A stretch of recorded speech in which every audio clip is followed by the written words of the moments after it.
Right, 24 January 2024, and today I want to respond and update you on the claims and obviously the newspaper article on CCC President Nelson Chamisa. Yesterday, the Daily News carried the story that CCC President Nelson Chamisa is saying he has tried everything that he can to talk to Mnangagwa, President Mnangagwa, seeking dialogue. And unfortunately, he has not received any response from ED. And I want to take you through what I know. As you know, I am not just someone who talks. The things that I'm telling you are the things that I'm actually involved in. So I'm going to take you through what happened soon after the elections, something that I was involved in. And I want to obviously contribute to this discussion and say what is wrong, what needs to be fixed. And this is with regards to attempts that were made soon after the elections to get ED and Chamisa talking. So what happened is that, as you know, during the elections, I was very, very involved in all these discussions on the elections. And we carried a lot of stories on the elections. And soon after the elections, I was in touch with some of the guys within the CCC. And it became clear to me, and they made it clear to me, that Chamisa was open to negotiating. Chamisa did not want the situation to continue deteriorating as people were suffering. So Chamisa did not want people to continue suffering. So as you remember very well, Chamisa did not go to court to challenge the election outcome. And one of the reasons was he knew exactly what was going to happen. He knew the outcome that was going to come from that effort. So dialogue became one of the options that was open. And Chamisa was open to that dialogue, according to the people that I was talking to. And today I'm going to mention a few names, but there are some people that I'm not going to mention here for various reasons. So I'm going to mention certain people who are not really important to what I'm discussing. So I talked to the guys in CCC, some of the leaders in CCC, and they said to me, Chamisa is open to a dialogue. And I was talking to other guys in ZANU-PF, and the guy said they will be able to have a look at possibly discussing or having a dialogue with Chamisa. So they had to go, and my assumption was that they were going to go to ED's office to say to him, Chamisa is open for a dialogue. So after a few days, they came back and said, yes, a dialogue is possible. So I'm telling you something that is not from a book. This is a real thing. And that was around September, October. They said a dialogue is possible with Chamisa. They wanted to have a dialogue. But the problem is, there have already been a number of people that came from the CCC. And these people had said they were representing Chamisa for a dialogue. But it became clear to ZANU-PF that some of these people that were coming were not having a mandate. They didn't have a mandate to discuss or to negotiate for Chamisa. So ZANU-PF was now in a position where they had all these people coming who were saying they were going to be able to negotiate or to arrange a negotiation with Chamisa. But these people had no proof that Chamisa had actually sent them. So ZANU-PF did not know if we had been sent by Chamisa and who had not. So there were a number of people who had gone to ZANU-PF to say Chamisa wants dialogue. But then when the time comes for Chamisa for them to prove that they talked to Chamisa, they could not prove it. So I went back to the guys that I was talking to in CCC, and I said ZANU-PF is willing to talk to Chamisa, but there are conditions, and these were the conditions. The first condition was that Chamisa should assemble a team. So Chamisa was supposed to assemble a team, and this team would then be known to ZANU-PF, and ZANU-PF would assemble a team at the same level So it was the CCC that was supposed to assemble a team. Once they assemble that team, then they make those names available to the guys in ZANU-PF. So that is what was supposed to happen. I then explained to them that ZANU-PF is also saying a number of you guys have gone to them. So I need to talk to Chamisa so that I make sure that what you are saying is not just your own thing. That Chamisa actually said this.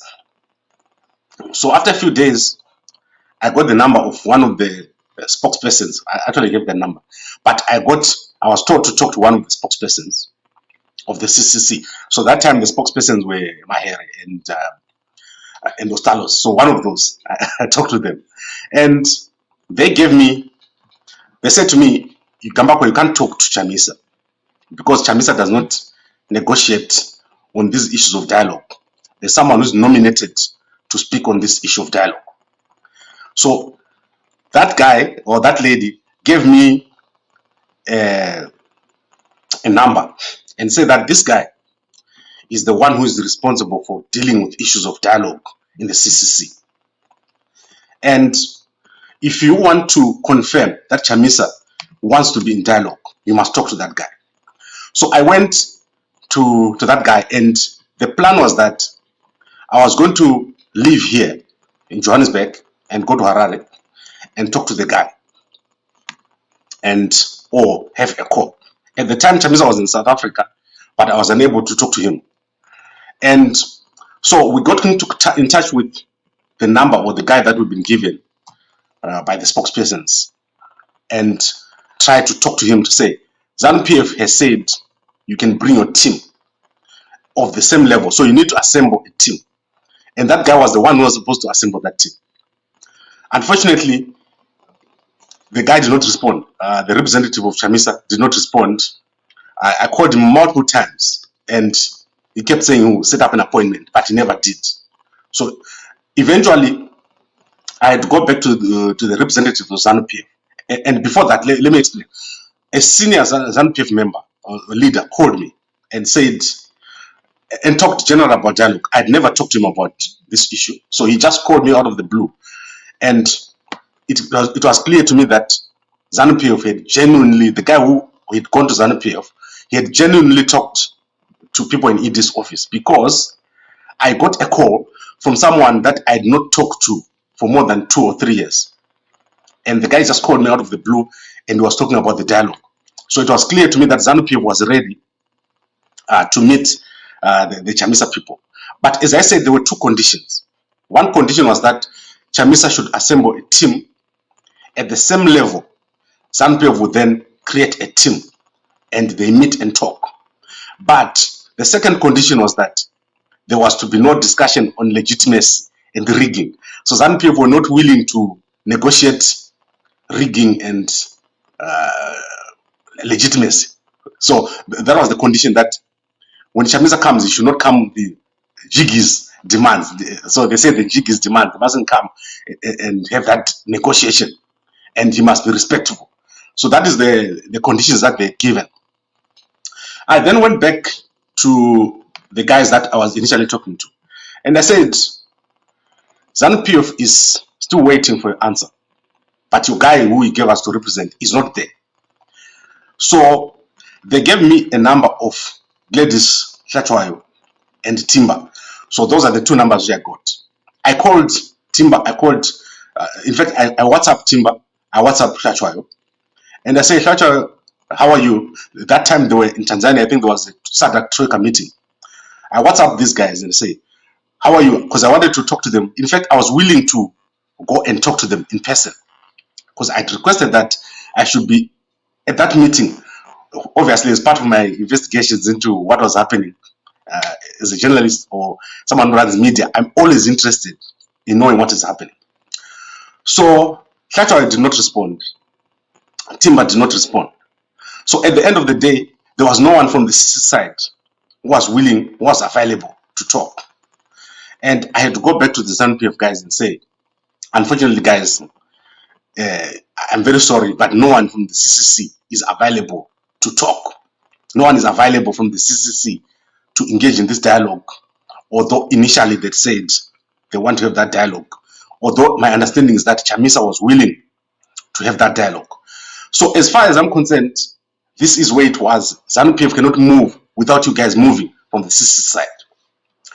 Then the ZANU-PF guys came back and they said to me, we knew that the CCC guys and Chamisa's guys were going to do this because they've done this multiple times. That was the last discussion I had with regards to this issue with the ZANU-PF guys.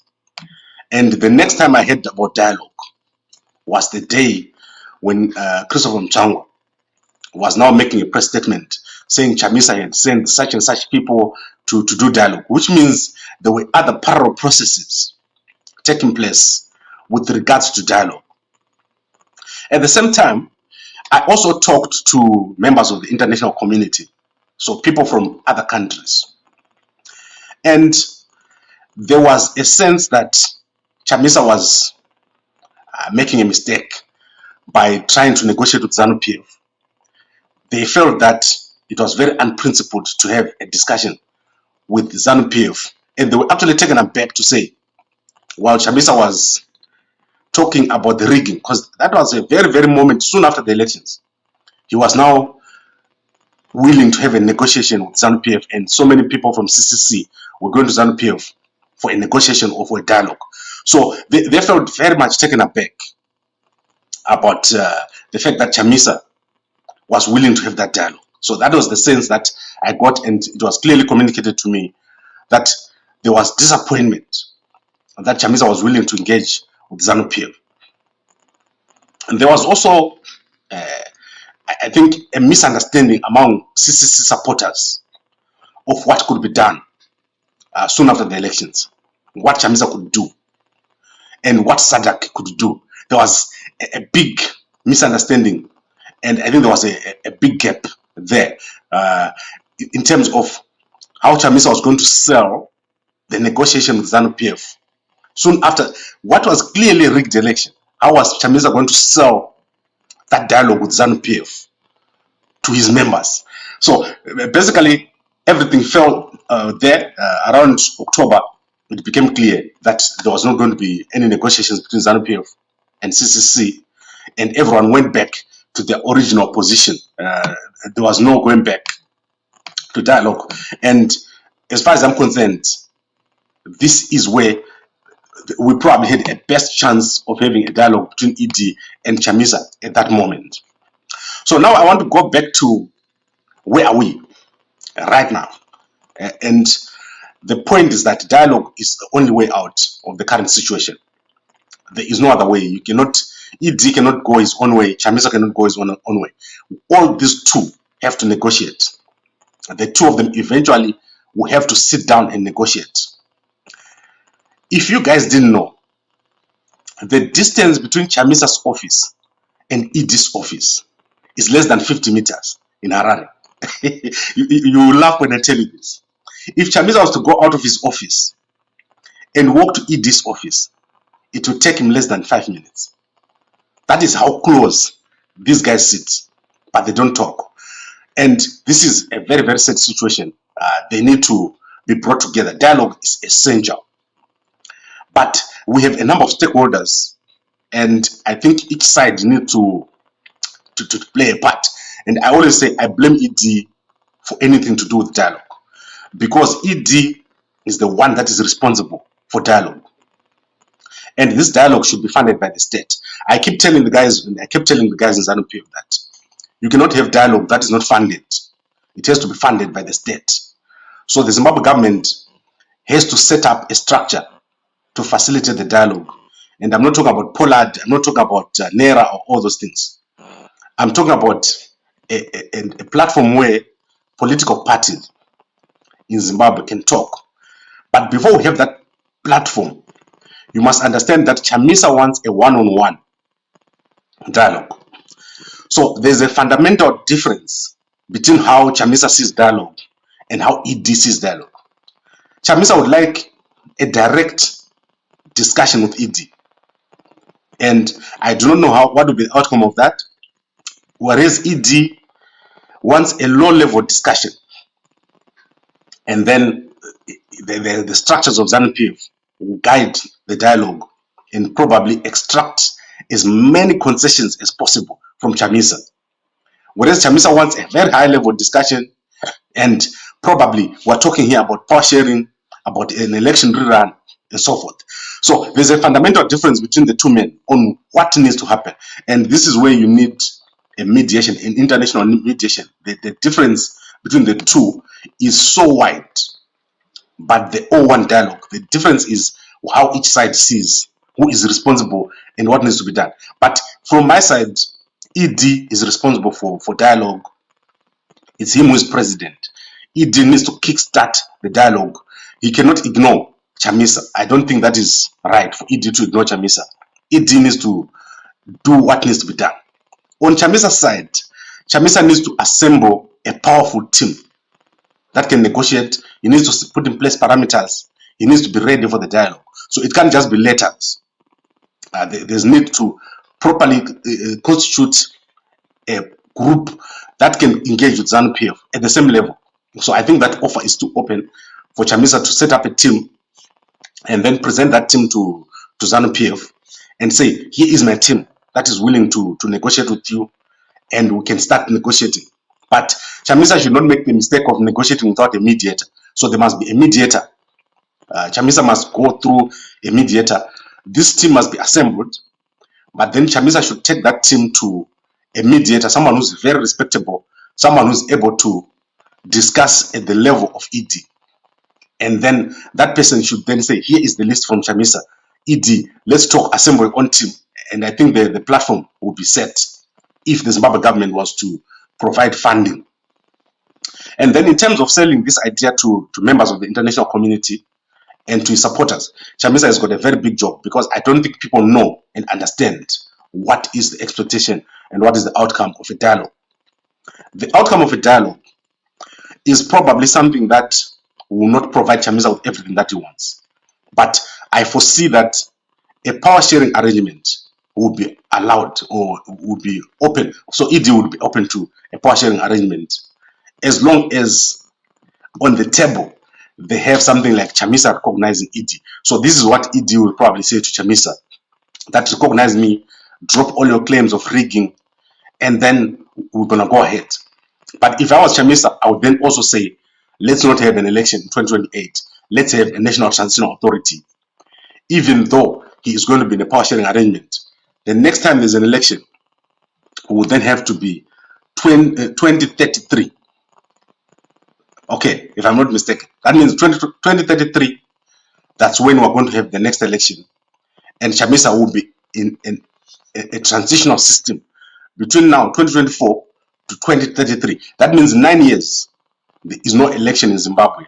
We move away from the electoral system. We move away from the parliamentary system. We move away from the senatorial system. We move away from the council system, and we go to a representative system or a nomination system, where Chamisa is going to nominate his people and ED is going to nominate his people according to an arrangement, so an agreed arrangement. So that means 10 years of no elections, and a nomination process takes place across the councils, across the Senate, and across Parliament. Because what we have now is already a mess. It's a mess what we have now. Constitutionally, it won't stand what we have. So the platform has been set where it is possible for Chamisa and ED to form a national transitional authority of some sort, and the two men will have power sharing, where ZANU-PF can nominate their people and CCC can nominate their people for the next 10 years. So this is basically it in terms of what I know over the past few months, why the dialogue between Chamisa and ED failed soon after the election, and where we are now. Just writing letters by Chamisa to ED will not work. There needs to be a solid plan, and the people around Chamisa need to be serious about approaching ZANU-PF. They need to make sure that they do it, because this is an existential issue for CCC. If they don't address what is happening now through dialogue, both ZANU-PF and CCC are in trouble. Right, so I want to quickly go through The news, I've got only 2 stories to carry today. Today, I don't want to talk about much else except for this dialogue issue. Dialogue is very close to my heart. I want things to work. You want things to work. Everyone wants things to work. And we all need to play our part. There is no one who is not a Zimbabwean. And the ZANU-PF guys are well aware that they can have disagreements with Chamisa, but people out there are suffering to a level that you've never seen. The level of suffering in Zimbabwe right now is so bad that people are smelling of poverty. When you pass a president from Zimbabwe, you can smell poverty on their body. That's how bad the situation is. People are sleeping without eating. Things are not moving. No one is making money. I say this every day. So everyone wants things to work in Zimbabwe. And this is where we are. This is a very, very bad situation. I want to look at one story. This is the CCC has appealed to the Supreme Court with regards to the 22 MPs that were recalled by Sengizo Shabangu. And the election, as you know, the by-elections on the 3rd of February. So they're trying to stop this by-election, or alternatively, they're trying to get the CCC representative to put on the ballot paper. So that case is gone to the court, the Supreme Court. I don't know if the appeal has actually been filed, but that is a very, very big story. We also have the story of Jacob Mafume. He is still the mayor of Harare. So you remember that there was a letter by Nelson Chamisa to say he must be recalled. And my understanding is that Mafume is still the mayor. I saw him performing duties yesterday. So these are the 2 stories I had today, and you can see these stories in the Newsday. The 3rd story is that the Pan-African Parliament has got even more chaos. The representative of the people who were employed by Charumbira have been fired or suspended. And these people are director level. So they've gone to the African Union and they've written to the African Union to say Gayo, who is the acting president, is self-imposed and is not the president of the PAP, and they want the reversal of their firing. So this is basically the stories that I had today. I now want to go to the comments very, very quickly, and then I want to wrap this up for today. So dialogue, very, very essential, and I've given you a rundown of what happened when soon after the elections, when there were attempts to bring together ZANU-PF and CCC, ED and Chamisa, and the differences in how Chamisa saw things and the difference in how ED saw things and where we are now. Now let's go to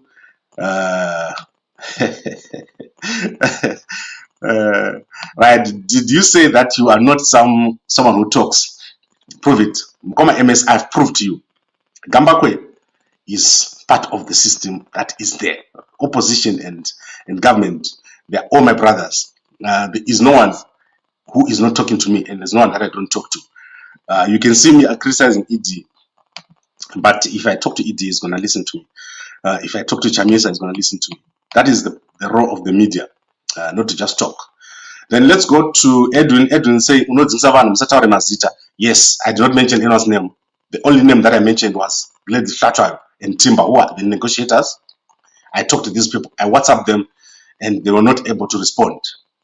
And it's clear the issues are bigger than personalities. There is a need for dialogue. Chamisa has been saying this for a long, long time. ED was open to the dialogue. That's why he said Chamisa must set up a team. If today Chamisa was to set up a team and call me and say, here is my team, and I will tell Chamisa, yes, you've got a team, but get a mediator. You need to get a respectable person who's going to stand between ED and Chamisa. It can't be Chamisa and ED talking. It will get nowhere. The two of them will not get anywhere. Then I want to look at MS again. Dialogue. Chamisa should recognize ED first. I have already explained why it won't happen. It's not Chamisa's job to recognize ED. ED must come on the table with that demand. When the dialogue is started, ED should then say, Chamisa, recognize me as a condition. But you can't say when Sadak has said you rigged and then you want Chamisa to recognize you. I don't think that makes sense. And then I want to look at Mkoma Maxwell saying Gambakwe said Chamisa will give an update on Monday. Where is the update? Right. Yesterday, Chamisa said that they are going to go to the Supreme Court. I don't know what update you guys want. Chamisa has gone to the Supreme Court. That is an update. That's the way forward. I don't know if you want Chamisa to say, I'm going to run naked on the street. That is the update. Chamisa has given that update. He's going to the Supreme Court. That's how he's responding to what has happened. So I don't want to hear this question again. I am getting this question like every hour from guys say, what is Chamisa going to do? Chamisa has already said he's going to the Supreme Court. Let's go to other comments here. Didn't they do something already as of now? Why do you think it is failing right now? It's because of SADC. SADC has done nothing. I'm very disappointed with SADC. SADC issued a report, and then they're failing to back it up. They send an army to the DRC after a dispute. So it means the only way to get the attention of SADC is to take up arms. Is that what it means? The fact that Chamisa did not take up arms, is that what it means, that now he has to take up arms to be heard? So once SADC issues a report and says the election was rigged, they are supposed to now take action. They must have timelines, they must have a roadmap. Currently, they've not had a roadmap. ED has refused to talk to the elders. So I blame SADC, and I don't think they've done enough. They have to do more. And then let's look at Percy saying, let's push for Chamisa and Kasukure coalition. They are the future. Everyone else has reached retirement age. I don't think Kasukure has got a part to play in the future of Zimbabwe. Chamisa is the person. All right, let me rephrase. Kasukure is not a stakeholder. You understand? He was not in the election. He was not elected. He was not rigged. He should go to court and deal with the issue that was prevented from contesting.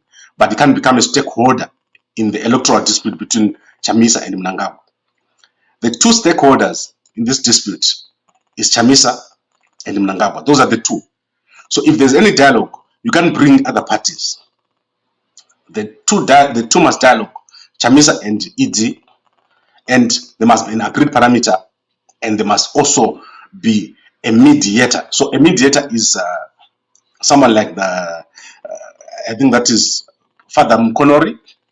He was very, very clear when he was talking a few months ago. He is someone that, I'm giving as an example, he is someone that could talk to ED, and when ED says the wrong thing, you can say to him, ED, I think this is supposed to be done that way. You need someone that is able to do that.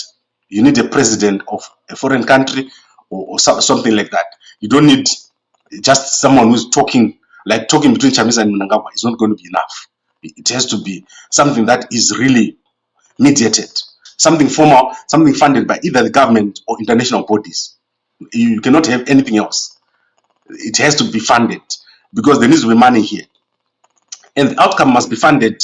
It must be underwritten. There is a lot of money that is required to bring Zimbabwe where it is. So there must be an incentive to say, if Chamisa and ED agree, we're going to give you guys 5 billion to make this thing work. Otherwise, the mess that is in Zimbabwe cannot be cleaned. It's too much. There's too much mess that ED has created currently. Magutaura Zuma system tofunga CIO. CIO is nothing. CIO is like, do you see those guys from the security guard companies? That CIO. CIO in Zimbabwe basically has been reduced by ED to a level where they mean nothing. What does CIO do now? I know the guys who catch thieves, murderers, and who run after car thieves and so on. Those guys, they probably belong to SARS and all that. Actual CIO, right now you probably be doing stamping affidavits and walking around the streets of Harare and seeing what's being said at the beer halls. The CIO has been incapacitated. They don't have equipment, they don't have funding, and they've got poor training. You remember what happened last year with the burning of their building, when the building was burned. You should go and check it out at Newswalks. The CIO is incapacitated. You really need to do a lot of work to capacitate the guys in the CIO. They think that they're politicians. That is the problem. So you spend the whole time on Facebook saying who has posted what. That's not CIO. We want CIO that works. And I don't think they know what they're talking about. Do our CIO know anything else but other than hacking other people's websites and making nonsense on Facebook? That's all they do. So we need these things to work.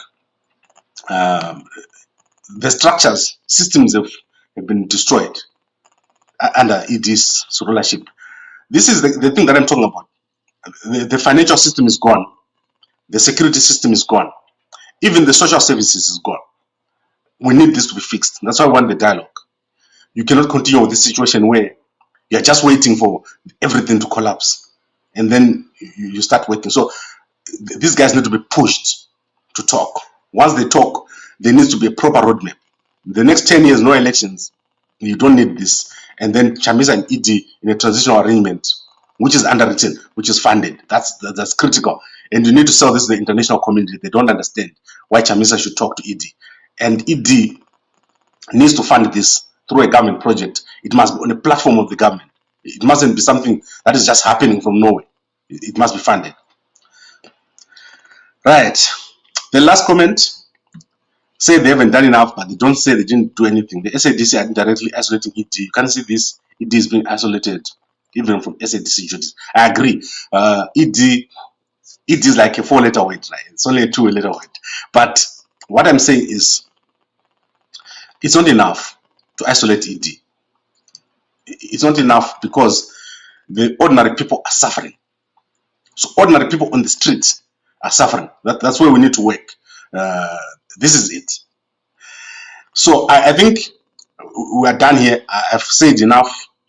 And I think Mkoma MS says 10 years without elections is too much. I'm fed up of elections. Everyone is fed up of elections. They mean nothing.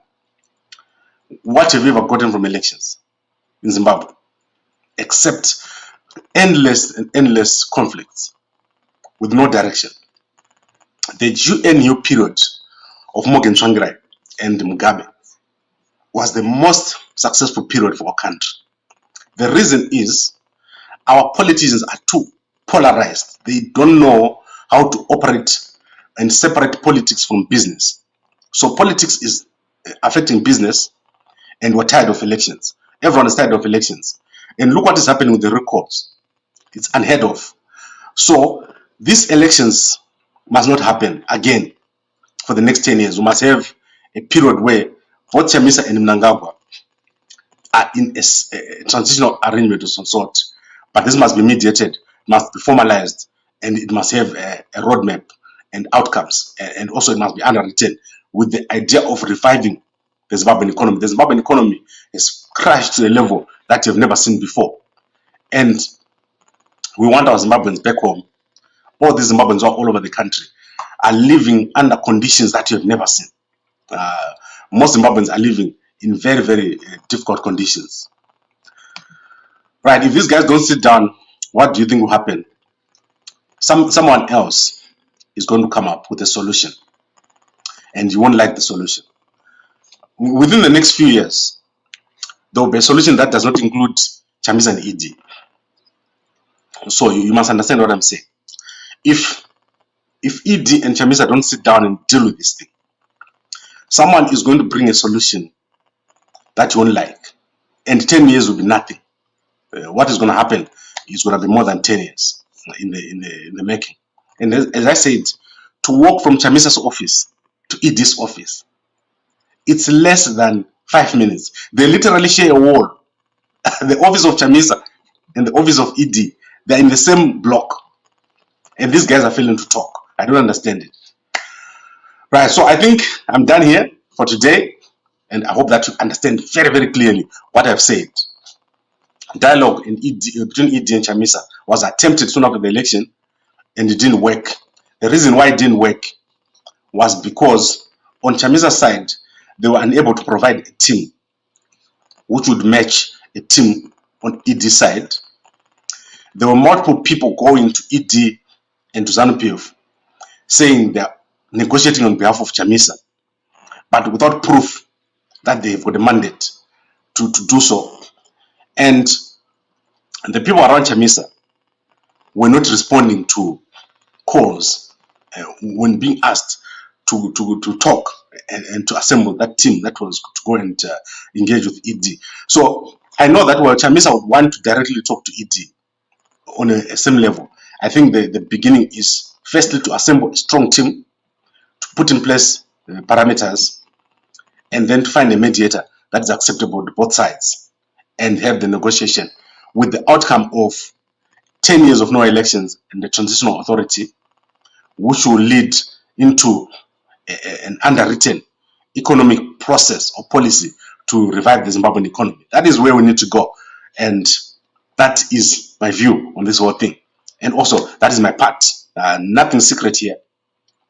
I don't do anything secret with CC. I don't do anything secret to ZANU. Gambakwe is Gambakwe. This is me. I don't do anything that you say, oh, this guy is on this side or this guy is on this side. I'm here. And in 10 years' time, I'll still be Gambakwe. I'll be doing my thing after ZANU-PF, after CCC. This is me. I was here during Mugabe's days, before Mugabe's days, during Mamjuru's days. And I'm here today. Very, very interesting period that we live in. And this is my part in, in this whole thing. Guys, I can't keep reading these comments. I think we'll talk about the Sengezo issue. Sengezo is not the CCC Interim Secretary General. There's an interdict against Chabangu. So don't bring the issue of CC belonging to Chabangu. Chabangu is no one, the CC. And Zek, Mkwananz is correct. Zek cannot start announcing things during the period when CC can still appeal. They cannot then say we have declared this person a winner in the by-election. They must wait. They jump in the gun. And this is what I'm talking about. Zek is totally captured. We need something totally different. And election is not it. Right now, the elections are not it. You're going to end up getting more and more frustrations other than anything else. So thank you very much for watching. And I'll be back tomorrow. I'll try to give you more news tomorrow. Today, I talked too much. I also wanted to show you SADC. What has happened to SADC today? Today at SADC, they had a meeting with Habitat. So let's look at Habitat. Here, you can go to the SADC website. They went to UN Habitat has visited Secretary General, Executive Secretary of the SADC, Mr. Elias Mahosi.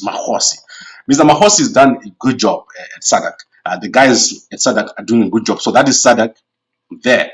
We're talking to UN Habitat. They're doing a lot.